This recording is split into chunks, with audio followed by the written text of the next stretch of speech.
Hi friends, ನಮಸ್ತೆ ಎಲ್ರಿಗೂ. ರಜನಿ ಅಡುಗೆ ಮನೆ ಚಾನಲ್ಗೆ ತಮ್ಮೆಲ್ಲರಿಗೂ ಸ್ವಾಗತ. ಇವತ್ತಿನ ವಿಡಿಯೋದಲ್ಲಿ ನಾನು ನಿಮಗೆ ತುಂಬಾ ಪರ್ಫೆಕ್ಟಾಗಿ ರುಚಿಯಾಗಿ ಕಡಿಮೆ ಸಮಯದಲ್ಲಿ ಆಗೋ ರೀತಿ ಕಾಯಿ ಒಬ್ಬಟ್ಟನ್ನ ಯಾವ ರೀತಿ ಮಾಡೋದು ಅಂತ ತೋರಿಸ್ಕೊಡ್ತಾ ಇದ್ದೀನಿ. ನೀವೇನಾದರೂ ಕಾಯಿ ಒಬ್ಬಟ್ಟನ್ನ ಮಾಡ್ಕೊಳ್ಬೇಕು ಅಂದರೆ ಖಂಡಿತ ಈ ವಿಧಾನದಲ್ಲಿ ಒಂದ್ಸಲ ಟ್ರೈ ಮಾಡಿ ನೋಡಿ, ತುಂಬಾ ಇಷ್ಟ ಆಗುತ್ತೆ. ಹಾಗಾದರೆ ಬನ್ನಿ, ತಡ ಮಾಡದೆ ಯಾವ ರೀತಿ ಮಾಡೋದು ಅಂತ ನೋಡ್ಕೊಂಡು ಬರೋಣ. ಮೊದಲದಾಗಿ ಕಾಯಿ ಒಬ್ಬಟ್ಟು ಮಾಡ್ಕೊಳ್ಳೋದಕ್ಕೆ ಸ್ವಲ್ಪ ಕಣ್ಕನ್ನ ಕಲಸಿಟ್ಕೊಳ್ಳೋಣ. ನಾನಿಲ್ಲಿ ಒಂದು ಬೌಲ್ಗೆ 1.5 ಕಪ್ ಆಗೋಷ್ಟು ಮೈದನ್ನ ಹಾಕ್ಕೊಳ್ತಾ ಇದ್ದೀನಿ. ಜೊತೆಗೆ ಅದೇ ಒಂದು ಕಪ್ಪಿಂದ 1 ಕಪ್ ಆಗೋಷ್ಟು ರವೆನ ಹಾಕ್ಕೊಳ್ತಾ ಇದ್ದೀನಿ. ನಾರ್ಮಲ್ ಆಗಿ ನಾವು ಉಪ್ಪಿಟ್ಟೆಲ್ಲ ಮಾಡ್ತೀವಲ್ಲ, ಅದೇ ರವೆ ತಗೊಂಡಿದ್ದೀನಿ. ಅಥವಾ ಇದಕ್ಕಿಂತ ಸಣ್ಣ ರವೆ ಬರುತ್ತಲ್ಲ, ಅದನ್ನಾದರೂ ಸೇರಿಸ್ಕೊಳ್ಬೋದು. ಇವಾಗ ರವೆ ಮತ್ತು ಮೈದನ ಸೇರಿಸಿದಾದ್ಮೇಲೆ ಒಂದು ಚಿಟಿಕೆಯಷ್ಟು ಉಪ್ಪನ್ನು ಕೂಡ ಸೇರಿಸ್ಕೊಂಡಿದ್ದೀನಿ. ಸೇರಿಸ್ಕೊಂಡು ಚೆನ್ನಾಗಿ ಇದನ್ನು ಒಂದ್ಸಲ ಮಿಕ್ಸ್ ಮಾಡಿಕೊಂಡು ನಂತರ ಇದಕ್ಕೆ ಸ್ವಲ್ಪ ನೀರನ್ನು ಸೇರಿಸ್ಕೊಂಡು ಚೆನ್ನಾಗಿ ಕಲಿಸ್ಕೊಳ್ಳೋಣ. ರವೆನ ಹಾಕಿರೋದ್ರಿಂದ ಇಲ್ಲಿ ಇವಾಗಲೇ ಹಿಟ್ಟನ್ನು ನಾದ್ಕೊಳ್ಳೋದಕ್ಕಾಗೋದಿಲ್ಲ.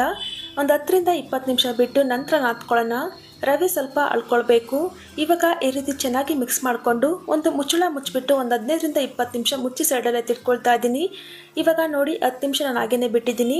ಇವಾಗ ನೋಡ್ತಾ ಇರ್ಬೋದು, ರವೆ ಎಲ್ಲ ಚೆನ್ನಾಗಿ ಅಳ್ಕೊಂಡಿದೆ. ಇದಕ್ಕೆ ನಾನು ಎಣ್ಣೆನ ಸೇರಿಸ್ಕೊಳ್ತಾ ಇದ್ದೀನಿ.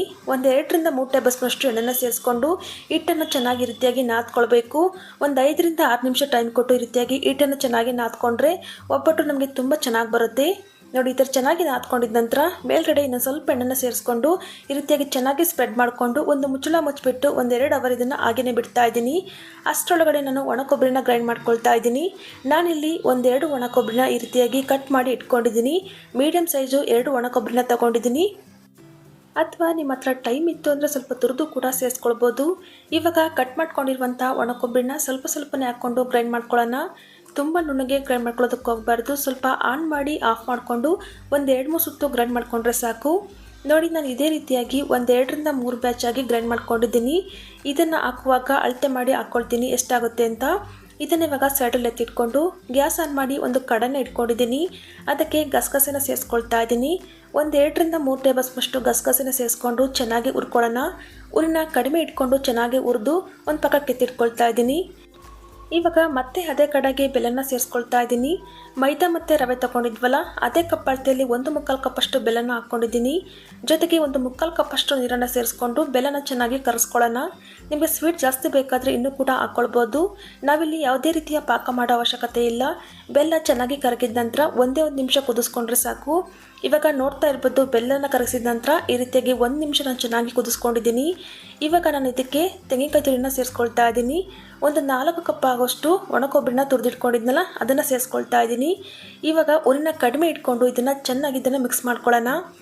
ಹಾಗೆಯೇ ಫ್ರೆಂಡ್ಸ್, ಯಾರೆಲ್ಲ ಹೊಸದಾಗಿ ನಮ್ಮ ಚಾನಲ್ ನೋಡ್ತಾ ಇದ್ದರೆ ಪ್ಲೀಸ್ ಸಬ್ಸ್ಕ್ರೈಬ್ ಮಾಡಿಕೊಂಡು ಪಕ್ಕದಲ್ಲಿರ್ತಕ್ಕಂಥ ಬೆಲ್ ಐಕನ್ನು ಕೂಡ ಪ್ರೆಸ್ ಮಾಡಿ. ಇವಾಗ ನೋಡ್ತಾ ಇರ್ಬೋದು, ಈ ರೀತಿ ಚೆನ್ನಾಗಿ ಇದನ್ನು ಮಿಕ್ಸ್ ಮಾಡ್ಕೊಳ್ತಾ ಇದ್ದೀನಿ. ನಂತರ ಇದಕ್ಕೆ ಹುರಿದಿಟ್ಕೊಂಡಿದ್ವಲ್ಲ ಗಸಗಸೆನ ಕೂಡ ಹಾಕ್ಕೊಳ್ತಾ ಇದ್ದೀನಿ. ಹಾಕ್ಕೊಂಡು ಇದನ್ನು ಕೂಡ ಲೋ ಫ್ಲೇಮಲ್ಲಿ ಚೆನ್ನಾಗಿ ಮಿಕ್ಸ್ ಮಾಡ್ಕೊಳ್ಳೋಣ. 1 ನಿಮಿಷ ಈ ರೀತಿ ಚೆನ್ನಾಗಿ ಮಿಕ್ಸ್ ಮಾಡ್ಕೊಂಡಿದ್ದ ನಂತರ ಇವಾಗ ಸ್ವಲ್ಪ ಏಲಕ್ಕಿ ಪೌಡರ್ನ ಸೇರಿಸ್ಕೊಳ್ತಾ ಇದ್ದೀನಿ. ಜೊತೆಗೆ 1 ಟೇಬಲ್ ಸ್ಪೂನಷ್ಟು ತುಪ್ಪನ ಕೂಡ ಸೇರಿಸ್ಕೊಂಡು ಒಂದ್ಸಲ ಚೆನ್ನಾಗಿ ಮಿಕ್ಸ್ ಮಾಡಿಕೊಂಡು ಸ್ಟವನ್ನು ಆಫ್ ಮಾಡ್ಕೊಂಬಿಡೋಣ. ಏನಾದರೂ ನಾವು ಜಾಸ್ತಿ ಹೊತ್ತು ಈ ರೀತಿಯಾಗಿ ಮಿಕ್ಸ್ ಮಾಡ್ಕೊಳ್ತಾ ಇದ್ದರೆ ತುಂಬಾ ಗಟ್ಟಿಯಾಗಿಬಿಡುತ್ತೆ. ಹಾಗಾಗಿ ನಿಮಗೇನಾದರೂ ಸ್ವಲ್ಪ ತೆಳು ಅನಿಸಿದರೆ ಸ್ವಲ್ಪ ಹುರ್ಗಡ್ಲಿನ ಪೌಡರ್ ಮಾಡಿ ಸೇರಿಸ್ಬೋದು. ಇವಾಗ ನೋಡಿ, ಗ್ಯಾಸನ್ನು ಆಫ್ ಮಾಡ್ಕೊಂಡಿದ್ದ ನಂತರ ಒಂದ್ಸಲ ಚೆಕ್ ಮಾಡ್ಕೊಳ್ತಾ ಇದ್ದೀನಿ. ಕೈಗೆ ಸ್ವಲ್ಪನೂ ಕೂಡ ಅಂಟ್ತಾ ಇಲ್ಲ. ಈ ರೀತಿಯಾಗಿದ್ದರೆ ಪರ್ಫೆಕ್ಟ್ ಆಗಿದೆ ಅಂತ ಅರ್ಥ. ಇವಾಗ ನಾನು ಅರ್ಧ ಗಂಟೆ ತಣ್ಣಗಾಗೋದಕ್ಕೆ ಬಿಟ್ಟಿದ್ದೆ. ಅರ್ಧ ಗಂಟೆ ಆದ ನಂತರ ಈ ರೀತಿಯಾಗಿ ಉಂಡೆನ ಮಾಡ್ಕೊಳ್ತಾ ಇದ್ದೀನಿ. ನಿಮಗೆ ಯಾವ ಸೈಜಲ್ಲಿ ಬೇಕೋ ಆ ಸೈಜಲ್ಲಿ ಉಂಡೆನ ರೆಡಿ ಮಾಡಿ ಇಟ್ಕೊಳ್ಳಿ. ನಾನಿಲ್ಲಿ ಒಂದು 10 ಉಂಡೆನ ರೆಡಿ ಮಾಡಿ ಇಟ್ಕೊಂಡಿದ್ದೀನಿ. ಇನ್ನೂ ಕೂಡ ಹೂರ್ಣ ಮಿಕ್ಕಿದೆ. ಇವಾಗ ನಾವು ನಾದಿ ಇಟ್ಕೊಂಡಿರುವಂಥ ಹಿಟ್ಟನ್ನು ನೋಡೋಣ. ನಾನು ಒಂದು 2 ಅವರ್ಗಿಂತ ಜಾಸ್ತಿನೇ ಬಿಟ್ಟಿದ್ದೆ. ನೋಡ್ತಾ ಇರ್ಬೋದು, ಹಿಟ್ಟು ಚೆನ್ನಾಗಿ ನೆಂದಿದೆ. ಈ ರೀತಿಯಾಗಿದ್ದರೆ ಪರ್ಫೆಕ್ಟ್ ಆಗಿದೆ ಅಂತ ಅರ್ಥ. ಎಲ್ಲೂ ಕೂಡ ಹಿಟ್ಟು ಕಟ್ ಆಗಬಾರ್ದು. ಕಟ್ ಆಗ್ತಿದೆ ಅಂದರೆ ಹಿಟ್ಟು ಚೆನ್ನಾಗಿ ನೆಂದಿಲ್ಲ ಅಂತ ಅರ್ಥ. ಇವಾಗ ನಾನಿಲ್ಲಿ ಒಂದು ಬಟರ್ ಪೇಪರ್ನ ತಗೊಂಡಿದ್ದೀನಿ. ಬಟರ್ ಪೇಪರ್, ಆಯಿಲ್ ಪೇಪರ್, ಬಾಳೆ ಎಲೆ ಯಾವುದನ್ನಾದರೂ ತಗೊಳ್ಬೋದು. ನಿಮಗೆ ಯಾವುದರಲ್ಲಿ ಮಾಡೋದಕ್ಕೆ ಈಸಿ ಅನಿಸುತ್ತೋ ಅದನ್ನು ತಗೊಳ್ಬೋದು. ಇವಾಗ ನಾನಿಲ್ಲಿ ಸ್ವಲ್ಪ ಕಣಕನ ತಗೊಂಡಿದ್ದೀನಿ. ತಗೊಂಡು ಈ ರೀತಿಯಾಗಿ ಸ್ವಲ್ಪ ಪ್ರೆಸ್ ಮಾಡ್ಕೊಳ್ತಾ ಇದ್ದೀನಿ. ನೋಡಿ, ಈ ಥರ ಸ್ವಲ್ಪ ಪ್ರೆಸ್ ಮಾಡ್ಕೊಂಡಿದ್ದ ನಂತರ ಮಧ್ಯದಲ್ಲಿ ನಾನು ಹೂರ್ಣ ಇಟ್ಕೊಳ್ತಾ ಇದ್ದೀನಿ. ಹೂರ್ಣ ಇಟ್ಕೊಂಡು ನೀಟಾಗಿ ಸೀಲ್ ಮಾಡ್ಕೊಳ್ಬೇಕು. ಸ್ವಲ್ಪನೂ ಕೂಡ ಗ್ಯಾಪ್ ಇರಬಾರ್ದು.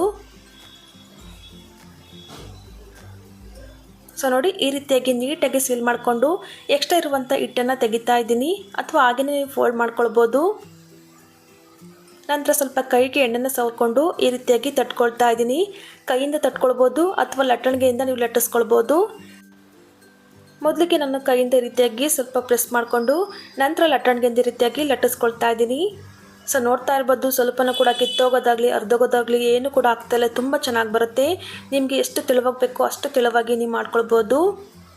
ಬೇಕಾದರೆ ನೀವು ಕೈಯಿಂದ ಈ ರೀತಿಯಾಗಿ ತೆಗೆದು ಕೂಡ ಹಾಕ್ಕೊಳ್ಬೋದು ಅಥವಾ ಬಟರ್ ಪೇಪರ್ ಸಮೇತನೂ ಕೂಡ ಹಾಕ್ಕೊಳ್ಬೋದು. ಇವಾಗ ಇನ್ನೊಂದು ಕಡೆ ತವನ ಬಿಸಿ ಆಗೋದಕ್ಕೆ ಇಟ್ಟಿದ್ದೀನಿ. ತವ ಚೆನ್ನಾಗಿ ಕಾದ ನಂತರ ಸ್ವಲ್ಪ ಎಣ್ಣೆನ ಚೆನ್ನಾಗಿ ಸ್ಪ್ರೆಡ್ ಮಾಡಿಕೊಂಡು ನಂತರ ಬಟರ್ ಪೇಪರ್ ಸಮೇತ ನಾನು ಹೋಳಿಗೆನ ಹಾಕ್ಕೊಳ್ತಾ ಇದ್ದೀನಿ. ಹಾಕ್ಕೊಂಡು ಈ ರೀತಿಯಾಗಿ ಕವರ್ನ ತೆಗೆದ್ರೆ ಆಯಿತು. ಕಾಯಿ ಒಬ್ಬಟ್ಟನ್ನ ಕಡಿಮೆ ಉರಿಯಲ್ಲಿ ಚೆನ್ನಾಗಿ ಬೇಯಿಸ್ಕೊಳ್ಬೇಕು. ಇವಾಗ ಸ್ವಲ್ಪ ಎಣ್ಣೆನ ಹಾಕ್ಕೊಳ್ತಾ ಇದ್ದೀನಿ. ಎಣ್ಣೆ ಅಥವಾ ತುಪ್ಪ ಯಾವುದನ್ನಾದರೂ ಹಾಕ್ಕೊಳ್ಬೋದು. ಇವಾಗ ಉಲ್ಟಾ ಮಾಡಿ ಹಾಕ್ಕೊಂಡು ಎರಡೂ ಕಡೆ ಸಹ ಚೆನ್ನಾಗಿ ಬೇಯಿಸ್ಕೊಂಡ್ರೆ ಆಯಿತು. ತುಂಬಾ ರುಚಿಯಾಗಿರ್ತಕ್ಕಂಥ ಕಾಯಿ ಒಬ್ಬಟ್ಟು ರೆಡಿಯಾಗುತ್ತೆ. ಇದನ್ನು ನೀವು ತುಪ್ಪ ಜೊತೆಗೆ ಸರ್ವ್ ಮಾಡ್ಕೊಳ್ಬೋದು. ತುಂಬಾ ಟೇಸ್ಟಿಯಾಗಿರುತ್ತೆ. ನಾನು ತೋರಿಸಿರುವಂಥ ವಿಧಾನದಲ್ಲಿ ಖಂಡಿತ ಒಂದ್ಸಲ ಟ್ರೈ ಮಾಡಿ ನೋಡಿ. ಮಾಡಿದಾದ್ಮೇಲೆ ಯಾವ ರೀತಿ ಬಂತು ಅಂತ ಕಮೆಂಟ್ ಮೂಲಕ ತಿಳಿಸ್ಬೋದು. ಸೊ ನೋಡಿದ್ರಲ್ಲ ಫ್ರೆಂಡ್ಸ್, ಇವತ್ತಿನ ವಿಡಿಯೋ ನಿಮಗೆ ಸ್ವಲ್ಪನಾದ್ರೂ ಇಷ್ಟ ಆಗಿದ್ದರೆ ಲೈಕ್ ಮಾಡಿ, ಫ್ರೆಂಡ್ಸ್ ಆ್ಯಂಡ್ ಫ್ಯಾಮಿಲಿದು ಕೂಡ ಶೇರ್ ಮಾಡಿ. ಮತ್ತಷ್ಟು ಸಿಂಪಲ್ ಆ್ಯಂಡ್ ಕ್ವಿಕ್ ರೆಸಿಪಿಗಾಗಿ ರಜನಿ ಅಡುಗೆ ಮನೆ ಚಾನಲ್ನ ಸಬ್ಸ್ಕ್ರೈಬ್ ಮಾಡಿಕೊಂಡು ಸಪೋರ್ಟ್ ಮಾಡಿ. Thank you for watching.